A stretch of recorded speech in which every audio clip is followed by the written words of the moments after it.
অনশনরত শিক্ষার্থীদের 7 দফা মেনে নিয়ে তিতুমির বিশ্ববিদ্যালয় রাষ্ট্রীয় স্বীকৃতি দিচ্ছে না কেন? গতকাল শিক্ষা মন্ত্রণালয়ের যুগ্ম সচিব নুরুজ্জামান মহোদয় এসেছিলেন, কিন্তু তিনি বললেন আমাদের দাবি যৌক্তিক।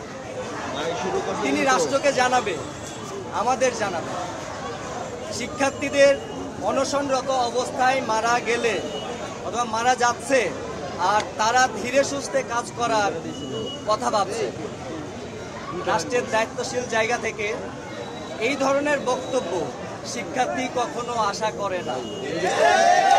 আমরা স্পষ্টভাবে ঘোষণা করতে চাই, রোজ শনিবার বিকাল 4টার মধ্যে আমরণ অনশনরত শিক্ষার্থীদের 7 দফা দাবি মেনে নিয়ে তিতুমির বিশ্ববিদ্যালয়কে রাষ্ট্রীয় স্বীকৃতি না দেওয়া হলে Barasat barricade two north city কর্মসূচি অনির্দিষ্টকালের জন্য পালন করা হবে।